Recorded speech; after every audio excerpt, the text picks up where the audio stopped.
মাঘৰ বিহু আহিল মইনা মাঘৰ বিহু আহিল মেজিত জুই জ্বলিল মইনা মেজিত জুই জ্বলিল। আপোনালোকে মাঘৰ বিহু উৰুকাৰ দিনাখন কেনেকৈ খালে জনাবলৈ একেবাৰে নাপাহৰিব। মই কেনেকৈ খালোঁ আপোনালোকৰ লগত অকণমান শ্বেয়াৰ কৰিব বিচাৰিছোঁ।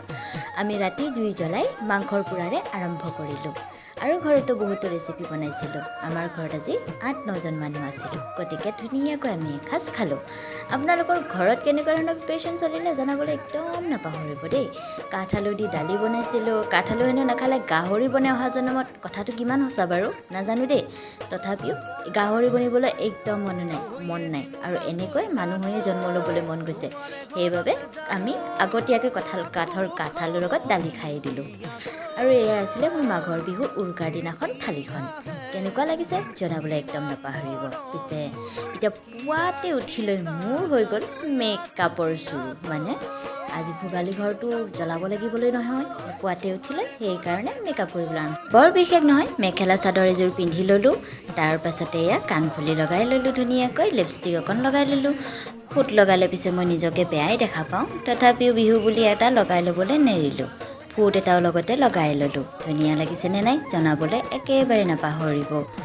দেখিবলৈ ভাল লাগিছেনে নাই ক'ব কিন্তু দেই। ফাইনেল লুকছটো মই দেখুৱাই দিলোঁ একবাৰ এক ঝলক। আৰু এইবোৰ চাওকচোন কি কথা, মই যে মেকআপডাল কৰি থাকোঁতে যে মোৰ যে কেতিয়া মেজিঘৰ জ্বলাব হৈ গ'ল গমেই নাপালোঁ। আৰু এয়া মেজিঘৰ জ্বলাবলৈ আৰম্ভ কৰি দিলে। পিছে ভিডিঅ'টো মই বেলেগৰ পৰাহে ল'ব লগা হ'ল। নিজে যে মেকআপত লাগি আছিলোঁ গমেই নাপালোঁ কেতিয়া জ্বলি বুম বুমকৈ নাইকিয়াই হৈ গ'লগৈ। চোতালখনতে মেজিটো সৰুকৈ বনোৱা হৈছিলে আমাৰ ঘৰত। বহুত তাঁৰ চাৰ থকাৰ বাবে আমি ইমান ডাঙৰকৈ বনাব নোৱাৰোঁ, সেইবাবে সৰুকৈ হ'লেও জ্বলাওঁ। পিছে কোনো কথা নাই, জ্বলাওঁতে দেখাটো পালোঁ আৰু সেয়েহে আমাৰ এতিয়া জলপানৰ আৰম্ভণি কৰিবলৈ হ'ল। জলপানৰ লগতে আমি বহুতো কিবাকিবি খালোঁ। পিছে যি বনাইছিলোঁ ঘৰত সেইখিনিকে মই সজাই দেখুৱালোঁ।